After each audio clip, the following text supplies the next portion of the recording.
Amid the dusty deserts of Iraq lies a path that millions walk every year.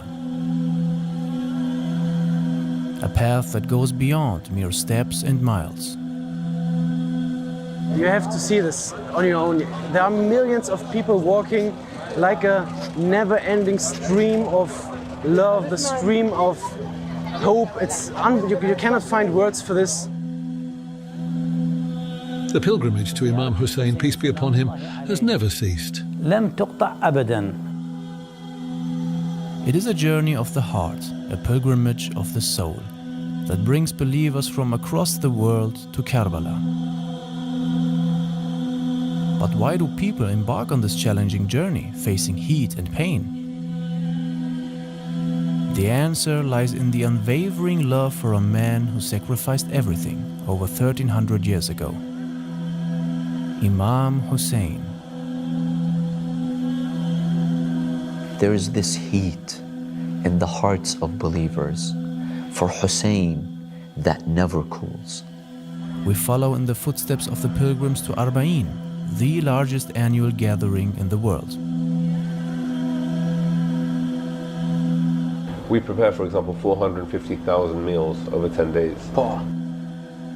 We not only uncover the history behind this march, but also explore the timeless message of courage, resistance, and truth that Imam Hussein left through his martyrdom in Karbala.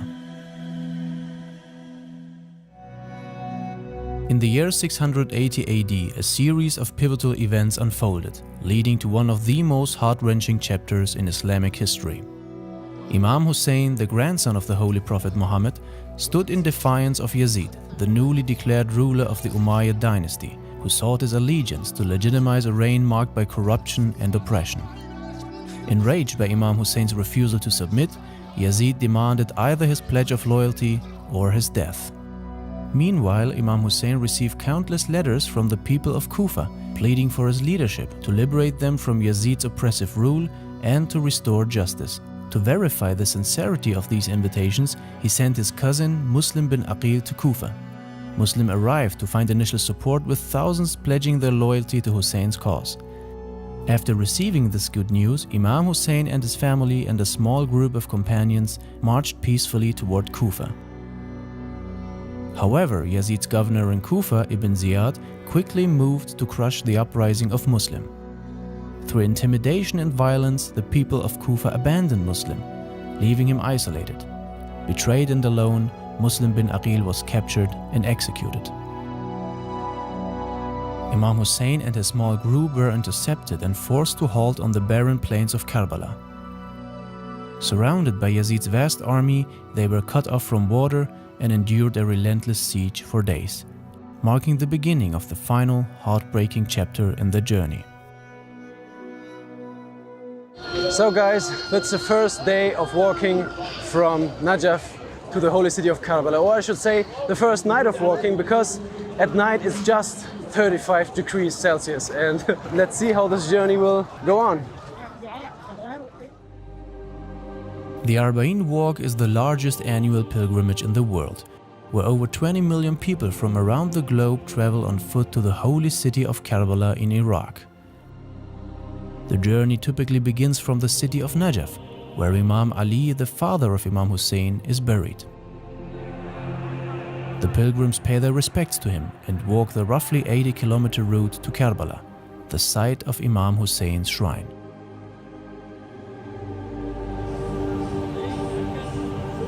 The longer you are into this, the longer you're walking with this masses of people, the more you get the feeling that you're a part of this never-ending flow. You know, you can sit here all day long and watch those people passing by, and it never ends.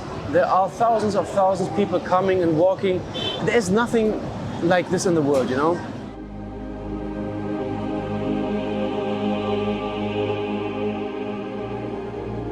So Arbaeen is a global universal message that every human being resonates with. Look at the values of justice, the values of generosity, the value of sacrifice. These are values we're all able to resonate with. That's what's connecting millions of people to walk and to go to one destination. As millions walk the road to Karbala, it's important to remember that this pilgrimage, now a symbol of unity and peace, has not always been so freely undertaken. For centuries, many pilgrims faced persecution, violence, and even death for their attempts to honor the martyrdom of Imam Hussein. الحكام حاربوا. Rulers have always opposed everything related to Imam Hussein, peace be upon him, because Imam Hussein symbolizes the rejection of oppression and the pursuit of justice. السعي لتحقيق العدالة. بعض الحكام من الطغاة. Some rulers and tyrants from ancient times to this very day have always tried to prevent people from visiting Imam Hussein. يمنعون زيارة الحسين مع أنه. They would openly declare that Hussein is dead, but if he is dead, why are they so afraid of him? لماذا الخوف من الميت؟ يخاف أن يزوره الناس لأن زيارته. The tyrant fears that people will visit him because his visitation instills in them the spirit of strength, courage, and the Husseini cause that defends religion even at the cost of losing everything dear. يخاف من أن يستلهم الناس. They fear that people will draw inspiration from Hussein's values when they visit him. How did they prevent it? كيف يمنع الزيارة؟ يعني مثلا هناك في لو رجعنا إلى الماضي. For example, if we look back to the past during the time of the Abbasid Caliph al-Mutawakkil, known for his enmity towards the Holy Family of the Prophet, especially Hussein and his visitors, he ordered his men to demolish the grave of Hussein, and they did. Yet the Shia continued to visit Hussein, peace be upon him. ولكن بقي الشيعة يأتون لزيارة الحسين سلام الله عليه. فنقرأ. For example, during the Abbasid era, there were decrees imposing monetary payments for those who visited Imam Hussein, peace be upon him. People paid these amounts, but then more severe measures were introduced. The rulers, seeing that people continued to visit, decreed that those who came for the pilgrimage would have their hands cut off. قالوا من يأتي إلى الزيارة تقطع يده.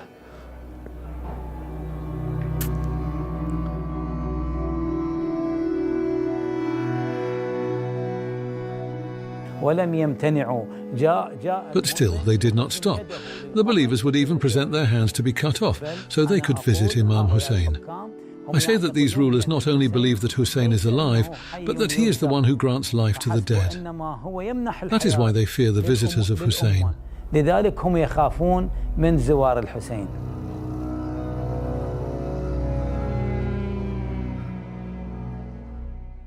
Arbaeen is by far the biggest human gathering in the world.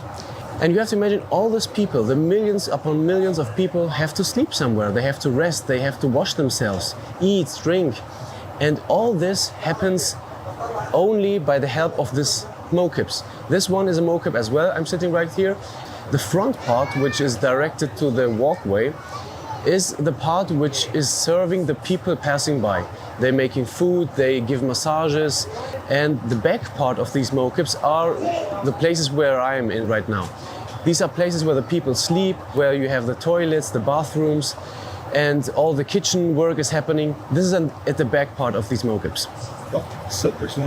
You have 2.5 million people in all Iraq who are voluntarily working at these mokibs. There is no payment, and all of these people are so engaged because of the love of Imam Hussein.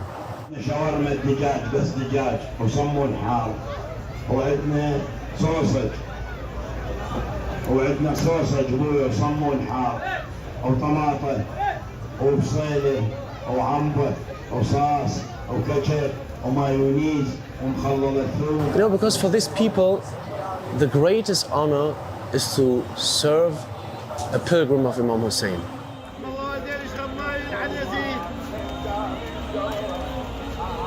كذلك الشعب العراقي هو يصرف. The Iraqi people spend billions of dinars during these days with minimal intervention from the government. للحكومة في مثل هذا الصرف. من حيث العدد. In terms of numbers, the sheer amount of free food distributed during Arbaeen is astonishing. More than $1.5 billion worth of food is given away in less than 20 days. This food, all of it, is funded by the poor people of Iraq. These same poor people distribute food worth about $1.5 billion.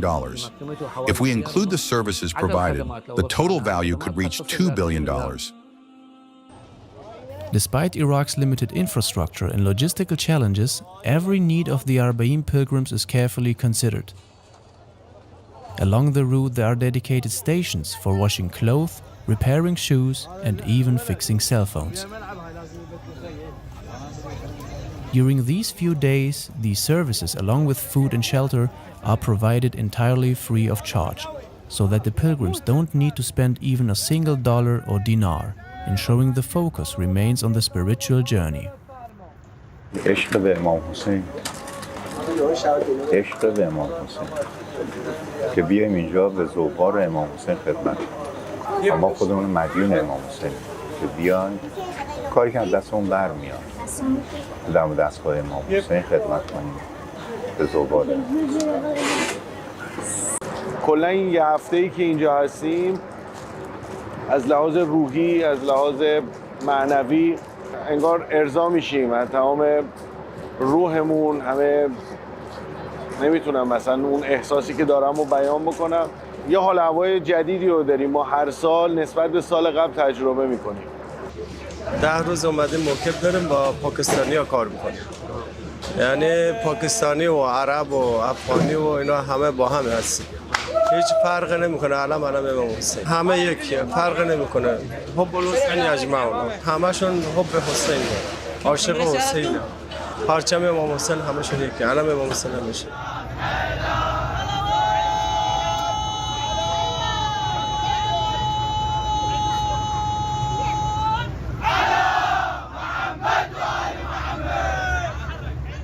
You know what's interesting? These people come from around the world, you know?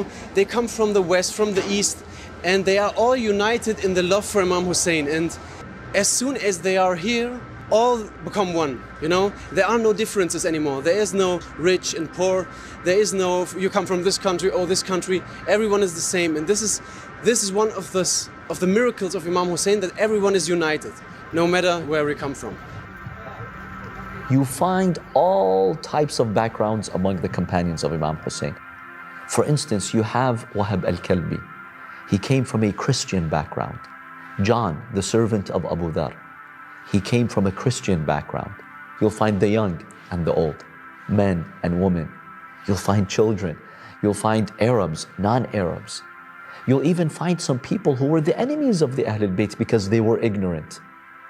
But when they saw the message of Imam Hussein, it inspired them and they changed. And so when you look at the companions of Imam Hussein, you see a beautiful mosaic of humanity. As we continue along the Arbaeen path, we stop at the Mokib of the Zahra Trust, a humanitarian organization dedicated to providing aid and support to communities in need around the world. Why do you think that people, no matter from where they come, in which mokib they work, in the whole Iraq, are so dedicated to work and sweat in the way of Imam Hussein? Why do you think is it that way? I think for most people here, most of the khuddam, most of the people that serve at the mokibs along the way, you can't come here and serve if you don't have a real love, I think, on some level for Imam Hussein, and it has to mean something to you. You know what I mean? Yeah. Otherwise, you would just get in a taxi and go to Karbala or go to Najaf or go anywhere, right? But we stay here and we serve, and I think most people will probably tell you that Imam Hussein, on some level, the story, the tragedy of Karbala has had some sort of transformative or profound impact on their lives, and that's why it means so much to us, and that's why we come here and we serve every year.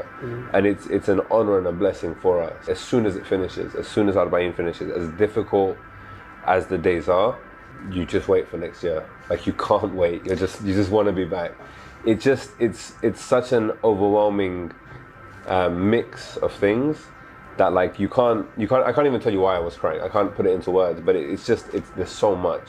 And the brotherhood that you build with the guys, and like I said, there's language barriers. With some of these people, I can barely say more than 10 words, but I know that they would do anything for me, and vice versa. It's a unique place. Yet this unique place, now filled with millions of pilgrims, was once the site of immense hardship. For 10 days, Imam Hussein and his whole family were held under siege on the scorching plains of Karbala, surrounded by 30,000 soldiers. Cut off from water and provisions, they endured extreme heat and thirst under the desert sun. Despite these unbearable conditions, Imam Hussein's mission remained clear. His sacrifice was aimed at saving Islam from being completely distorted and lost under the corrupt rule of Yazid. Imam Hussein sought to reveal the truth, showing the people who the rightful Imam of the time was, and standing against the falsehood that Yazid represented. As the day of Ashura dawned, the situation reached its tragic climax. Imam Hussein, alongside 72 loyal companions, prepared for a battle they knew would be their last. One by one they fought bravely in defense of their Imam and the truth he stood for. Even his family, including his young son and nephews, fought bravely until the end.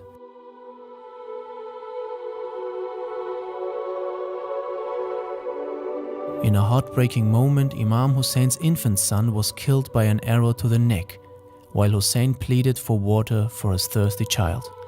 The infant's death, while in his father's arms, remains one of the most tragic sacrifices of Ashura.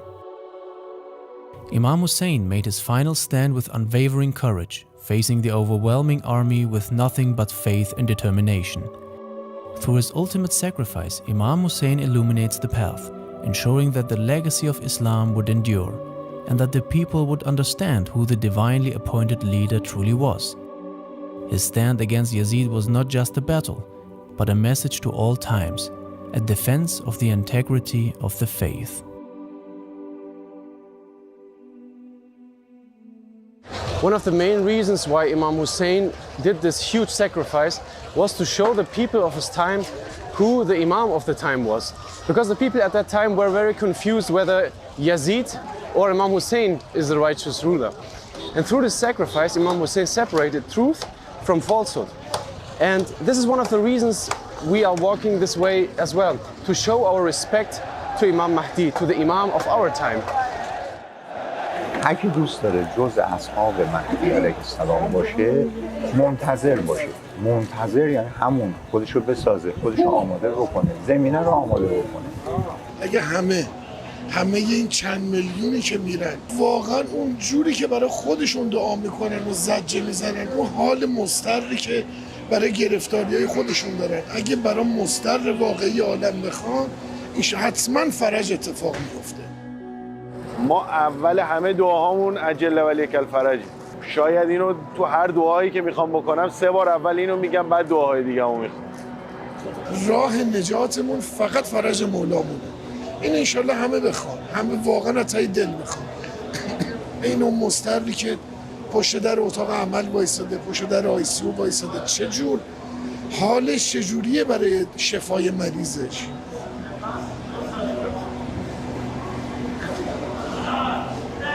اونجوری بخوان. همین. دیگه چیکار بکنه؟ فلیعمل بالورع. خودشو با اعمال، با ورع، با تقوا بسازه برای سربازی اون. این لازمشه. اصحابشون چیکار کردن؟ ما هم همونجوری بشیم برای امام زمانه. دیگه خورش هم میزنیم، دعامون برای فرج باشه، گوشت خورد میکنیم به نظر فرج باشه، نوکری میکنیم، هر کاری میکنیم نظر فرج باشه. ما یه قدم برای حجت ابن الحسن برداریم، آقا از همه حاجتامون خبر داره، دعا برای اون آقا بکنیم، خود آقا بلده چیکار کنه.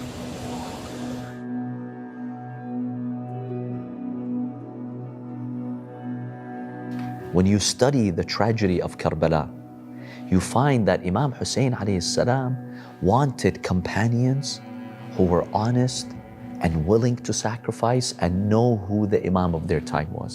That's why he filtered them. On the night of Ashura, he gave them the opportunity to leave. He wanted to test them and see who's really willing to stay only and only for the Imam of his time. Today we have an Imam, and that's Imam al-Mahdi, Ajjalallahu ta'ala farajah. And he continues the same legacy as his grandfather, Imam Hussein. What really Imam al-Mahdi is looking in us is those pure souls who have the ma'rifah and the knowledge of the Imam of their time. So the Imam alayhi salam is filtering us through trials, through difficulties, he's filtering us. We have big slogans, we have big claims, But in these trials, Imam al-Mahdi is actually filtering us, just like his grandfather filtered his companions. As we reflect on the importance of praying for Imam Mahdi's reappearance, it's clear that his arrival represents hope for justice and peace. But the path to this hope has been fraught with hardship. The Shia community in particular has endured years of persecution, most notably during the brutal regime of Saddam Hussein. Of course, every Iraqi has a story about Saddam's oppression. In Husseini gatherings, when we heard a morning session, we would lower the volume of the radio or cassette player so that the government wouldn't hear it. When we wanted to cry because sometimes emotions would overwhelm us, maybe a child would come and say, "Lower your voice, cry quietly." Even inside our own homes, we did not have the freedom to mourn for Hussein. So imagine how it was outside, on the street or in the university where we were persecuted. Likewise, during the previous regime under Saddam, there were also severe decrees issued against the visitors of Imam Hussein, particularly those who came walking on foot. The Shia took the side roads along rivers and water paths, avoiding the main roads because Saddam not only banned and punished them, but also executed some of those who came for the pilgrimage.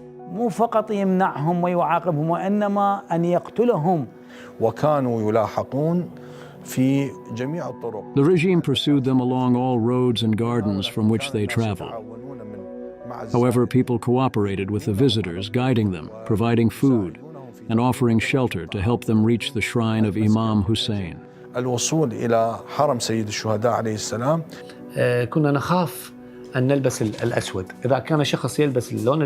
We were afraid to wear black clothing. If someone wore black on the street, the regime would demand proof that a first-degree relative had passed away. If a person grew out his beard during the days of Muharram, he was required to present a death certificate. There is an Iraqi custom that the beard is not trimmed for the first 40 days after the death of a first-degree relative. So if someone grew their beard, they could be imprisoned or even killed, depending on the mood of the state. أنا أذكر في أيام داعش عندما هجم على العراق. I remember during the days of ISIS, when they attacked Iraq and this oppressive terrorist enemy occupied large areas of the country. Explosions and killings spread throughout Iraq, and many Shia began performing the ablution of martyrdom. They would bid farewell to their family members and then leave, not caring whether they met death or death met them. They were indifferent to losing their wealth or even their lives, or to departing from this world altogether. What mattered most to them was earning the pleasure of God through the pilgrimage to Imam Hussein, peace be upon him. برضا الله تبارك وتعالى بزيارة الحسين سلام الله عليه. After the tragic events of Ashura, the aftermath was devastating for the family of Imam Hussein. The women and children were left to witness the horrors of the battlefield. Imam Hussein's camp was looted, and the remaining survivors were captured and paraded as prisoners.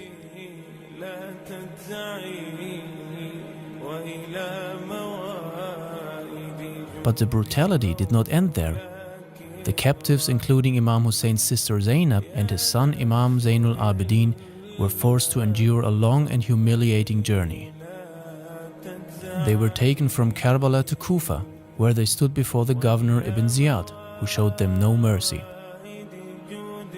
After their ordeal in Kufa, the captives were sent to Damascus, the seat of Yazid's government. Lady Zainab, despite the immense grief and suffering, displayed remarkable courage and strength throughout this painful journey. When they were finally brought before Yazid in his court, it was she who spoke boldly and fearlessly, condemning the tyrant's actions and defending the sacrifices made by her brother. Yazid, now under pressure and likely feeling the weight of public opinion turning against him, allowed them to return to Medina. Before returning home, the family led by Lady Zainab and Imam Zainul Abidin made a stop at Karbala on the 40th day after Ashura. This marked the first Arbaeen pilgrimage. Their return to Karbala was deeply significant as it allowed them to mourn Imam Hussein and his fallen companions at the very site of their martyrdom.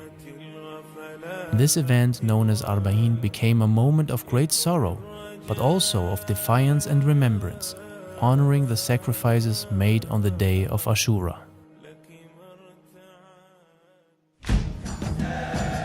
The atmosphere is filled with a sense of anticipation, reverence and devotion as the final steps of our journey bring us closer to Karbala. The streets glow with lights and the air is filled with the sound of prayers and chants. Pilgrims from across the world who have traveled hundreds of kilometers on foot finally reached their destination, the shrine of Imam Hussein. وويلا على المظلوم وويلا على المظلوم وويلا على المظلوم وويلا على المظلوم وويلا على المظلوم وويلا على المظلوم وجهي راح وجهه للمرمي على وجهه واصرخ هاجمون القوم يا خويا بساع الموجود يا حسين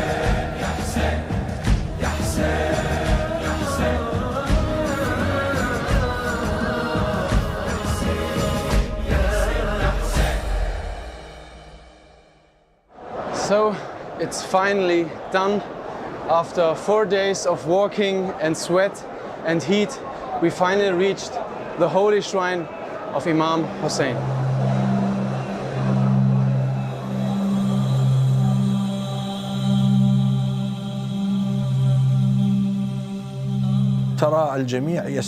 Everyone feels as if this event happened today, not 1400 years ago. It feels as though we are living through this event today, with our emotions deeply involved. اليوم حدث ونعيش بمشاعرنا. وبالتالي النبي Thus the Holy Prophet and all the prophets, Imam Hussein, defended their messages from extinction, protected their efforts from being lost, and safeguarded all the divine messages from going in vain on the day of Ashura. Arbaeen serves as a renewal of the covenant with Imam Hussein by all believers. Every believer in the world is required to express gratitude to Imam Hussein for the preservation of their faith. You know, 80 kilometers at home is like half an hour driving with your car. But here it was 80 kilometers of pure emotion, of pure anticipation. In every step you're thinking about the Imam of your time. In every step you're thinking, I wished I could be there in Karbala when this tragedy happens. Look at those people. Look at those people. 1,300 years ago, this place was a place of a massacre, was a place of blood and agony. And now you have thousands upon thousands of people just in this place mourning for Imam Hussein.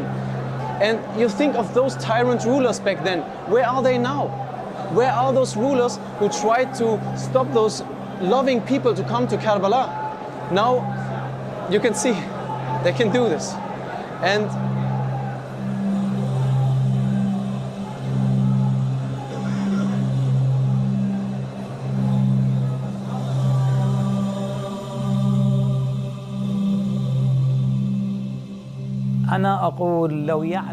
If believers truly understood the virtues and benefits of visiting Imam Hussein, they would never abandon it, whether during Arbaeen or at any other time.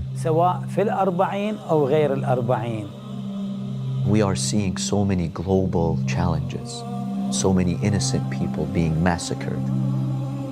The ziyarah of Arbaeen is God's gift to humanity to rekindle that hope in our hearts. Don't ever forget, even if life becomes difficult and injustice becomes widespread, that you have a Lord and you have an Imam. No matter which religion you belong to, try everything to experience this event even one time in your life. It will change your worldview. These few days is something you cannot experience anywhere in the world. And my advice from the bottom of my heart is to you to experience this. And even if you experience it one time, come again and again. It will fill your heart with energy. It will fill your heart with emotion and dedication to change yourself, to change your life. The story of Karbala is not simply a chapter in history. It is an eternal message that speaks to the very core of humanity. It lives on in the hearts and souls of millions who remember it every year. From the tragic events on the plains of Karbala to the endurance of Imam Hussein's family in captivity, the legacy of Ashura continues to resonate. The Arbaeen pilgrimage is more than just a walk. It is a testament to the power of sacrifice and resilience. These steps are not just a tribute to Imam Hussein. They are a reaffirmation of the allegiance to the Imam of the time.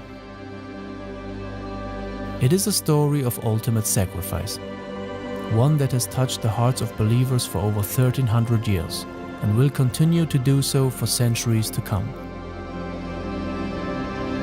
This is the legacy of Karbala. This is the power of Arbaeen.